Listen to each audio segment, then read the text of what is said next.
cette semaine, c'est qu'on est dans des échéances nouvelles, c'est-à-dire au moins sur le CAC, mais aussi sur les options, sur les actions, etc. On a des nouvelles échéances. Autrement dit, on attaque la fin d'année et la fin d'année est toujours une période très particulière sur les marchés, donc il faut absolument en tenir compte. C'est peut-être clairement c'est clairement la période de l'année la plus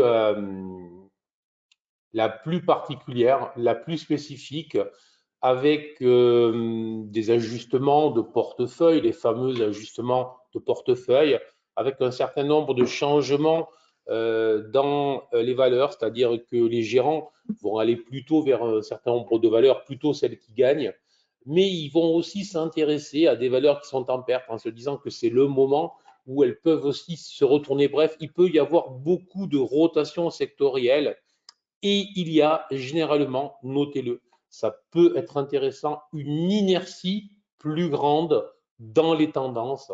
Autrement dit, on peut rentrer sur un marché qui, lorsqu'il se met en hausse, va rester en hausse avec une inertie plus forte. D'accord? Est-ce que c'est bon ça? Ok. Souci de pluie. Ok, d'accord. Nous, on a des soucis de sécheresse, mais il faudra que tu m'expliques tout ça. Ok, ok, a priori c'est bon. C'est très important, j'insiste bien. Ok, j'ai lu l'ebook GTS, je vais pouvoir suivre le live de manière plus compréhensible. Merci Didier, super, excellent, n'hésitez pas. Je pense que vous avez accès directement, il y a un lien direct, hop, vous cliquez, vous le récupérez si vous ne connaissez pas GTS. Allez, c'est parti pour ce préambule. On va avoir,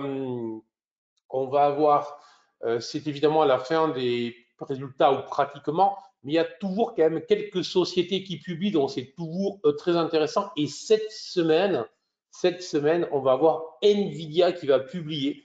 Alors, Nvidia, c'est évidemment crucial. Alors, bon, c'est l'intelligence artificielle et je pense que tout le monde le sait, mais c'est aussi et peut-être surtout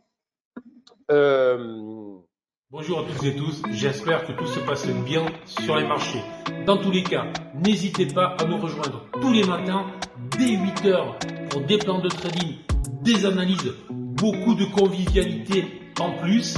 Pour cela, il vous suffit d'ouvrir un compte de trading chez WHS et d'acquérir le pack Trader avec les pros qui en plus vous fournira beaucoup d'autres formations, beaucoup d'autres webinaires en plus de celui que j'ai l'honneur et l'immense plaisir d'animer tous les matins dès 8h.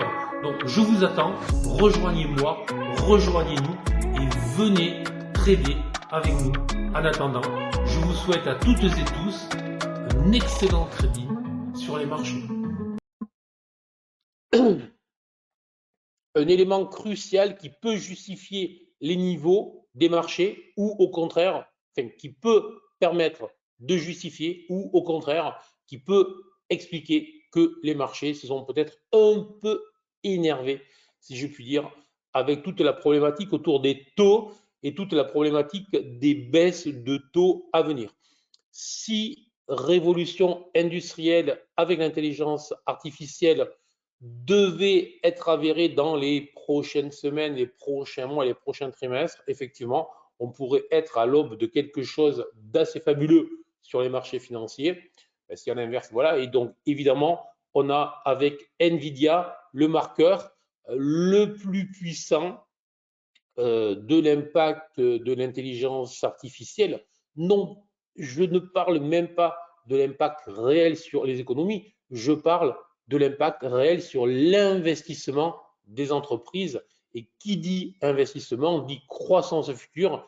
Qui dit croissance future dit bénéfices plus importants, notamment pour les entreprises industrielles et pour les entreprises qui font du B2B.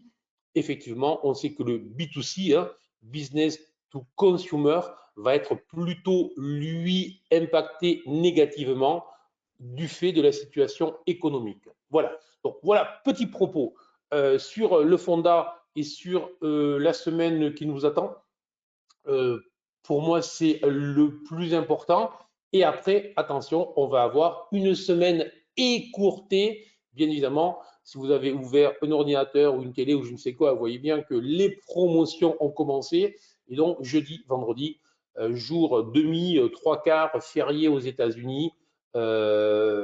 Mais aussi important, puisque je vais vous parler du risque sur le B2C, mais comme chaque année, on aura les résultats au fur et à mesure des jours qui tombent. Et là, maintenant, plus ça va, plus ça commence tôt. Et donc, on verra s'il y a un impact sérieux sur le commerce ou pas. Donc, si on avait des bons chiffres, là, vraiment, ça justifierait et ça marquerait une forte résilience de l'économie américaine, notamment. C'est à peu près la seule qui doit nous intéresser lorsqu'on investit en bourse. Voilà, allez, sur le plan technique, on va continuer à voir ce qui se passait. On va commencer par le CAC. Alors, le CAC est toujours inscrit dans une zone qui est terriblement intéressante et une zone support qui a vraiment joué son rôle avec un rebond et avec, je dis ça, je dis rien, mais on a eu quoi là? Si pour ceux qui ont récupéré l'ebook ou qui ne connaissaient pas GTAS, on a ici bien évidemment un double croisement des indicateurs d'école. On est passé au-dessus du nuage. Et là aussi, c'est pour ça qu'il faut vraiment allier et les indicateurs sur les prix et les 3 BSI, puisqu'on a eu ici au préalable, jeudi, un break, une cassure du nuage, donc une stratégie qui s'appelle RCT, et non validée par les BSI. La suivante a été validée par les BSI. Le CAC s'est envolé et le CAC s'est envolé pour aller chercher, aller chasser les derniers hauts. Jusque-là, rien que du très classique. On en parlait vendredi avant que tout ça ne s'active sauf erreur. Bon, où on était en cours de. Mais ensuite, on peut constater, on peut remarquer que la résistance a fait son office et que je vous annonçais mercredi, je pense, déjà qu'en fin de semaine, on finirait probablement sur les plus hauts. Alors, je ne sais pas s'il y en a qui sont amusés à se positionner short sur les marchés cette semaine. Personnellement, j'ai réalisé 0 short sur la semaine et je suis resté fidèle à ce que je vous raconte, que des achats. Le marché est haussier avec l'idée de travailler réellement jusqu'au vendredi soir, le fait que le marché devait clôturer au plus haut. C'est exactement ce qui s'est produit. On l'avait vu dès, je veux dire, 2-3 séances avant. Et maintenant, on est en train de tester ce nouveau plus haut. Et là, effectivement, va se jouer beaucoup de choses. Si je teste la résistance après avoir réalisé une configuration que l'on appelle un squeeze, c'est-à-dire une contraction de volatilité contre la résistance, une cassure de cette zone pourrait lancer une nouvelle dynamique haussière en direction des 7000, 7315, qui est un objectif à peu près logique et cohérent dans le mouvement actuel.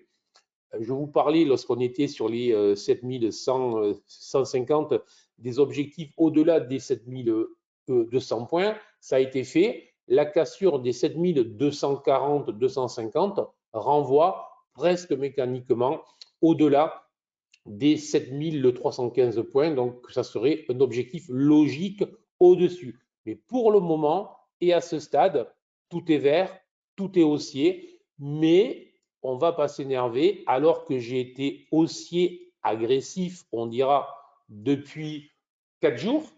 J'étais haussier normal depuis 10 séances, agressif depuis 4 jours. Je vais commencer à mettre, non pas de l'eau dans mon vin, ça jamais, mais à être plus nuancé,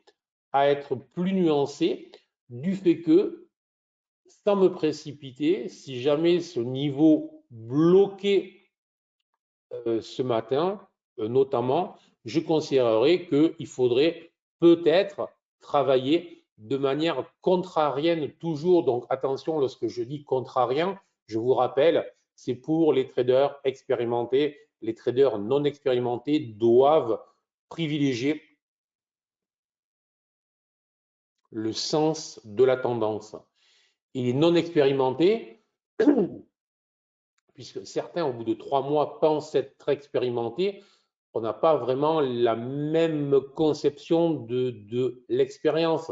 Pour moi, être expérimenté, c'est être gagnant régulier depuis, allez, je vais être gentil, c'est lundi matin, depuis plusieurs trimestres. Ok, gagnant régulier depuis plusieurs trimestres.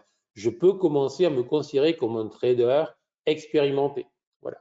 Donc, si je gagne en trading depuis 3 mois, je suis tout sauf un trader expérimenté. Depuis 6 mois, je ne suis pas encore un trader expérimenté. J'espère que c'est clair. Bon, je suis peut-être un peu dur de bon matin, mais je préfère, c'est mieux, c'est mieux.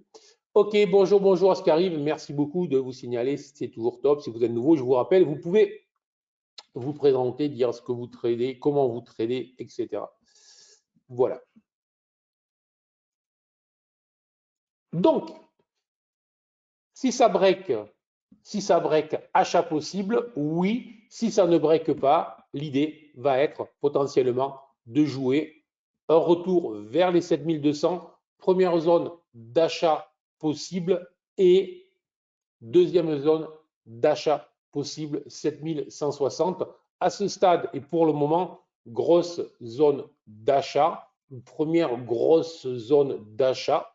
Et après, on verra, il faudrait aller beaucoup plus bas. Je n'ai pas changé d'opinion. Sous les 7070, 7080, 70 pour envisager un retournement de la tendance haussière qui a lieu avec des étapes intermédiaires, bien évidemment, grâce aux indicateurs et grâce au BSI, notamment, qui nous avertiront en temps réel.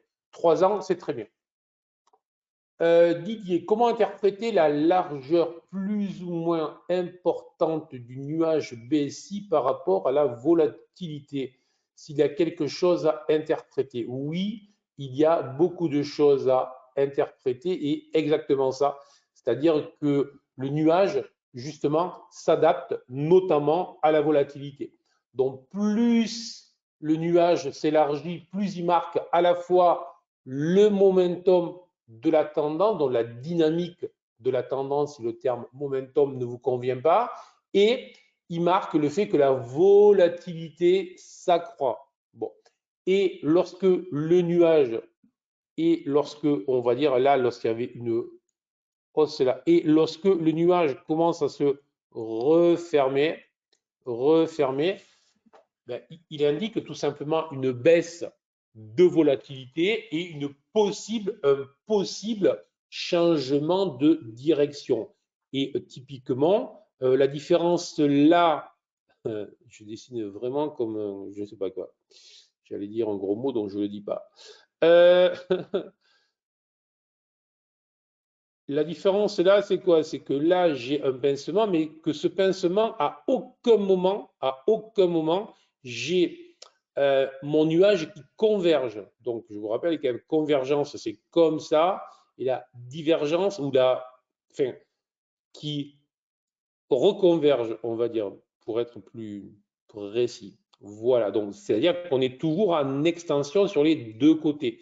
Alors que ici, je fais moins de gribouillis, les choses seront plus claires. Alors que là, par contre, on voit bien que la pente du haut du nuage est vers le bas. Donc, dès ce moment-là, on a un premier préalable qui indique que la volatilité se réduit. Et là, à aucun moment, on le voit bien, on est toujours en hausse. Voilà, petit cours sur le nuage qui est d'une richesse assez incroyable pour lire tout ça.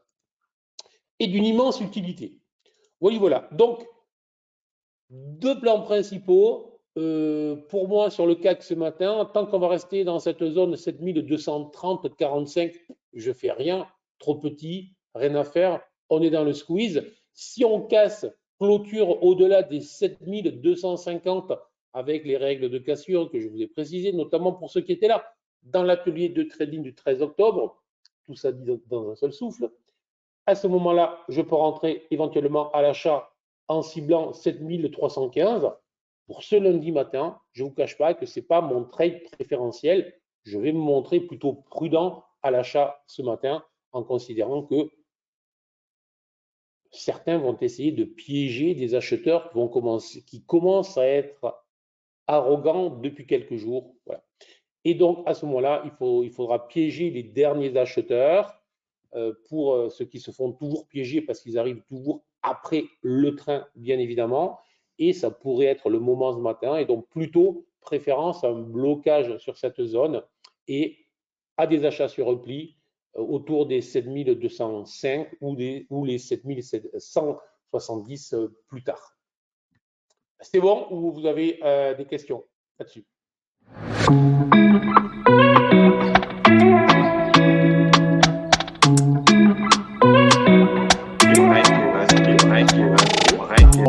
I read